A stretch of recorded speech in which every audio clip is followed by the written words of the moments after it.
Hospital পর্যন্ত পৌঁছাই দিলাম।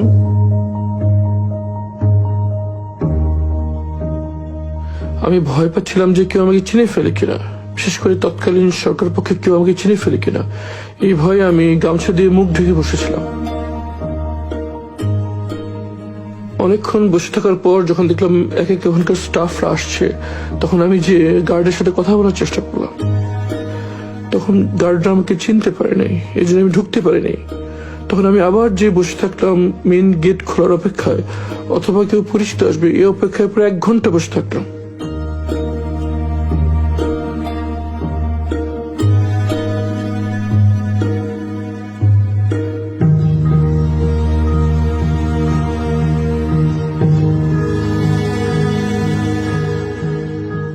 এক ঘন্টার মধ্যে আমি বসে থাকলাম, কিন্তু পরিচিত কাউকে পেলাম না। এরপর যখন রোগীদের আসা যাওয়ার জন্য প্রধান গেটটি খুলে দেওয়া হয়, তখন আমি ভিতরে চলে যাই।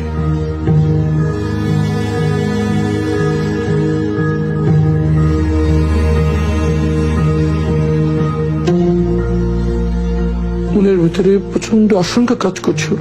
আমার পরিবার কোথায় আছে, কিভাবে আছে, তারা কি জীবিত আছে? মনের ভিতরে ঝড় বয়ে যাচ্ছিল।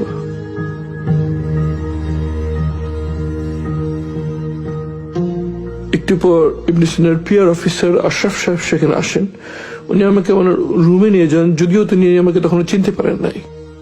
আমি ওনার কাছে স্মার্টফোনটা নিয়েই আমি গুগলে যাই এবং আমার নাম সার্চ দিই। সার্চ দেওয়ার সাথে সাথে এই ছবিটা স্ক্রিনে ভেসে ওঠে। তখন আমি ঠিক আমার চেহারা কাছে ভেবে নেই, আমাকে দেখা যায় ওনাকে চিনেন কিনা।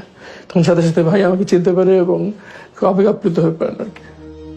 কথায় কথায় তার কাছ থেকে আমি প্রথম জানতে পারি যে 5ই আগস্ট শেখ হাসিনা পালিয়ে গিয়েছে।